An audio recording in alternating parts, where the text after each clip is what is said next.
As if there wasn't enough going on across the region, now large-scale clashes have broken out in the town of Jenin, but without any Israeli involvement.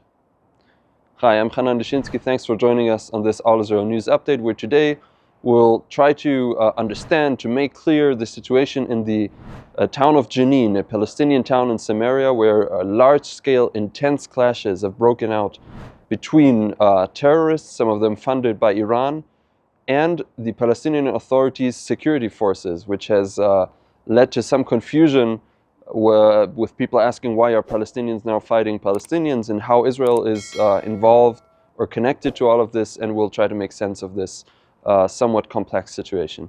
So first of all, let's just sum up what happened these past days, and if you want to read in more detail about it, you can click the link here and read on allisrael.com more in detail of what happened. But just summing up, so the Palestinian security forces, the security forces of the Palestinian Authority, which controls large areas, including most of the urban centers in Judea and Samaria, they started an operation in the town of Jenin. Jenin is at the northernmost, almost at the northernmost tip of Samaria. And over the past couple of years, several armed groups, some of them affiliated with Hamas, some with Palestinian Islamic Jihad, and others are just local forces, have really gained control over the city of Jenin and pushing out the Palestinian Authority, which is supposed to control the area according to the Oslo Accords that the PA and Israel signed in the 90s.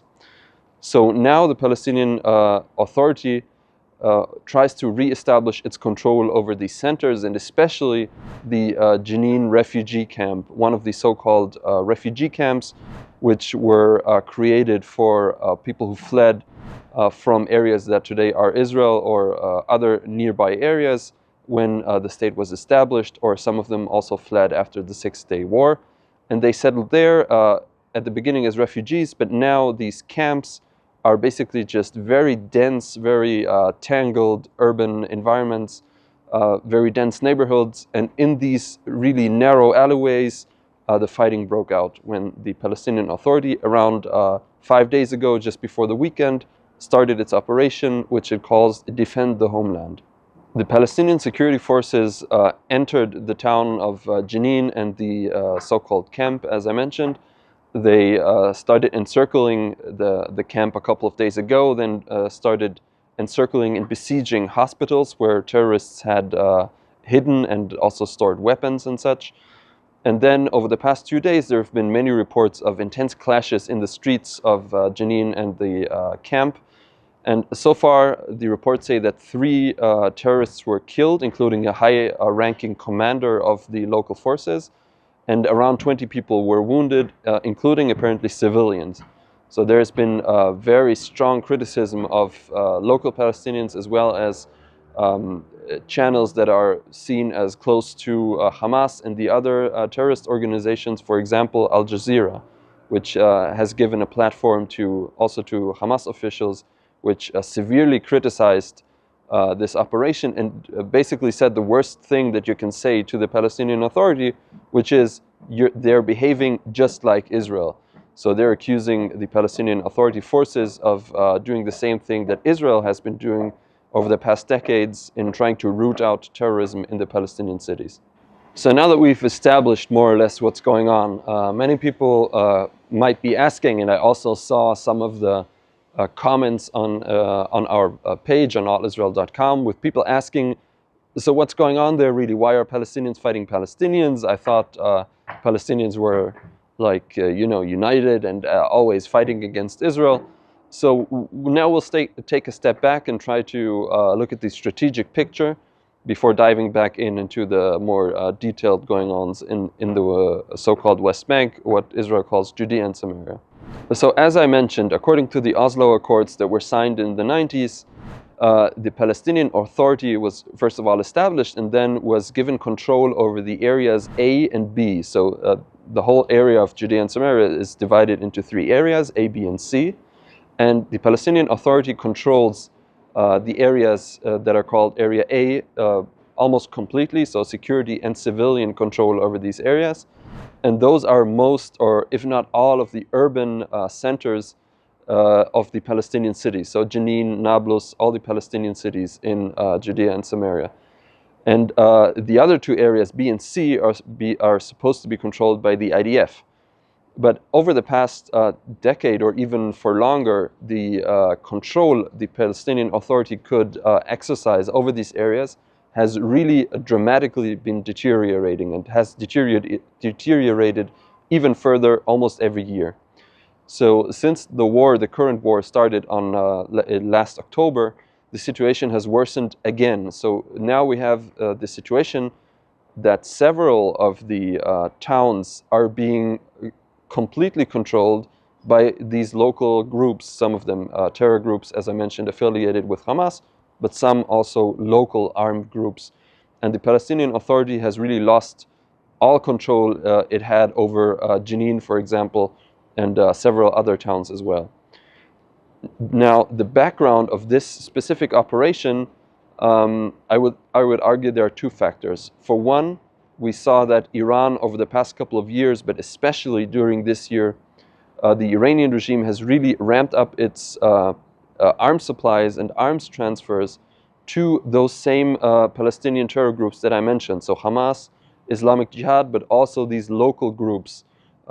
Many of them have been calling themselves the Jenin brigades, for example, or those groups call themselves brigades, and they're often made up of some of them members of other groups, some of them just local guys who received weapons. Many of those weapons were supplied by Iran, and Iran really tried to supply ever more weapons, and especially, very concerning for Israel, it tried to supply more and more weapons that Israel defines as tipping the balance of power in this area. These are the kinds of weapon systems that could really hamper and limit the IDF's ability to move freely throughout the Judea and Samaria, throughout the West Bank, and act against terrorists. So, for example, several of the shipments that were intercepted by the Israeli defense forces over the past year or so included very powerful explosive charges, for example, that could be planted under roads and then blow up the Israeli armored vehicles that are being used. Other weapons include sniper rifles, so again, something that is very difficult to track and can really limit the IDF's abilities. As well as, for example, there have been reports that the Iranian regime also tried to smuggle anti-aircraft systems into Judea and Samaria. And this, of course, would limit the IDF's ability to just fly drones over the area as it does now and really gather the intelligence it needs to fight the terrorists. And this, again, connects to the deteriorating control the PA has over these areas. So the more PA control declined over the past years, the more the IDF had to really take over, go in more and increase its operations in the West Bank. And over the past year, we've really seen a sharp rise of really large-scale operations the IDF conducted in these areas. And the second factor that really contributed to this, this whole mess at the moment and this large-scale operation in Jenin that we're talking about is the success of the Islamist rebels in Syria. Now, remember that Syria really isn't that far from here. It's all very close in this region. And the rebels that really led to the collapse of the Assad regime are Islamist rebels. So Hayat Tahrir al-Sham, this organization that spearheaded this effort, is an Islamist organization, and its ideology really isn't all that different from what Hamas or the Islamic Jihad believe, for example. So there have been reports from within the Palestinian Authority indicating that its president Mahmoud Abbas and leading officials were very concerned by the success of these Islamist groups operating in Syria, and were concerned that this would really motivate and influence the local groups, Hamas, Islamic Jihad, and so on, to try a similar rebellion and try to collapse the Abbas regime, which controls Judea and Samaria. And this is another factor that really spurred the PA at this moment, together with US officials trying to pressure them into doing this, to really launch this large-scale operation, which is the largest of this type that we've seen in probably over a decade here in Judea and Samaria. So as I laid out, the control over this area, over Judea and Samaria, over the major urban centers, is one of the factors that these groups are fighting over. But there are also deeper issues at play here that go to the base of the divide, a rift within Palestinian society. So the Palestinian Authority is being dominated by Mahmoud Abbas and his faction, which is Fatah. And this is also the political party that controlled the PLO, which also still exists, so it's all a bit complex. But suffice it to say that the Palestinian Authority is being controlled and dominated by these factions that really have a more nationalistic ideology. They, in the past, were more pan-Arab, so wanted to unite all of the Arab peoples into one nation. And they also had very strong secular streams, very secular leanings. So a nationalistic, secular, partly even socialist ideology that leads the Palestinian Authority. All of this doesn't mean, by the way, that they don't hate Israel and don't want to kill Jews, many of them. So many members of these security forces in the past just took the weapons that they received from the US or from other Western nations and turned them on Israeli citizens and started murdering them. So this is the Palestinian Authority, a more nationalistic, secular ideology. On the other hand, large parts of Palestinian society are more traditional, are believing, are really more religious. And this is the part that really tends to lean more toward Hamas, more toward the Palestinian Islamic Jihad. So there's a real divide there in Palestinian society. And it's also a fight over the direction that this society will take over the coming years.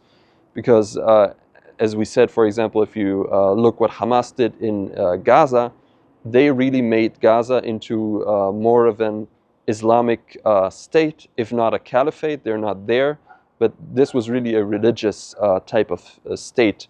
And the Palestinian Authority, for all its ills and evils, the areas that it controls are more secular. They're not free, they're not democratic, but they're being governed in a secular, nationalistic kind of way. And this is one of the reasons that they really fight over territory, over power, and over ultimate control over Judea and Samaria, which is now playing out in Jenin. So to bring all of this back to Israel, as we say here in Hebrew, is it good for the Jews or is it bad for the Jews? That's an ongoing discussion. The PA, as I said, is controlling areas A and B, is in control of most of what's being called the West Bank, and has really cooperated with the IDF out of its self-interest. The cooperation with the IDF against these terror groups has given or has kept its control over these areas. And but this is also one of the reasons that the terror groups are accusing the PA of being cooperators with Israel, because it's true. They are cooperating with Israel. And from the Israeli side, there are many in Israel who are praising this cooperation, and are saying that this is one of the main factors keeping, somewhat at least, keeping the stability in these areas. And they are arguing that we should continue and deepen our cooperation with the Palestinian Authority. And for example, this also connects to the issue of what will happen in Gaza after the war. There are some Israelis who argue that we should give, the Israeli government should give its green light for the Palestinian Authority to go back to Gaza, where they ruled before they were kicked out by Hamas in 2007, and give it back control over Gaza, because this is better for Israel. Almost no one is arguing that the PA is some kind of great governing force or a force for freedom and democracy, none of that. On the other hand, many on the Israeli right spectrum, on the right part of the political spectrum, many of them settlers, are strongly critical of the PA, because even though it is cooperating with the IDF in many cases, many of its members really hate Israel, hate Jews, as I said, and many of them have committed terror attacks over the past years. Including on October 7, there were videos showing celebratory gunfire in these security forces bases, and also PA officials openly praised the October 7 attacks, and subsequently some of them walked some of these comments back, but still it's clear that the PA isn't really a friend of Israel, but there is cooperation just out of self-interest. Another very important point to mention that is connected here is, of course, that the PA is paying salaries, it's paying money to terrorists and to the families of terrorists who have murdered or tried to murder Israelis. And this also includes family members and terrorists of other groups, for example, Hamas and Islamic Jihad. So the Palestinian Authority is really funding and incentivizing terror on the one hand, while on the other hand, it continues to cooperate with Israel. So many in Israel really have said for years, especially on, again, the right side of the spectrum, have said that Israel should stop this cooperation with the PA, stop cooperating with who they say is an enemy of the Jewish state, and but it is unclear what the alternative would be at this moment, because especially the US and the West would, of course, oppose any kind of complete takeover of the West Bank, of Judea and Samaria. So the PA is kind of, it's in between all of the parties. It's trying to navigate to continue its balancing act, but nobody really likes them. Many in Israel mistrust it. Hamas and Islamic Jihad hate it, and even much of the local population in the areas that it controls really despises this old, corrupt authority. And so this is where we stand at the moment. The authority is trying to reestablish its control over Jenin. If this succeeds, it can be expected to try this in other towns and really reestablish its control with an eye toward maybe going back to Gaza and being able to control Gaza if and when the war ends. So thanks for joining us into this deep dive into Palestinian society, Palestinian conflicts between the authority, Hamas, and so on. Let us know in the comments if you think you've got an overview and understanding of this issue. Write to us more questions that you would like to see answered maybe here in this format. And thank you for joining us here on our YouTube channel on allisrael.com, and see you next time with the next update.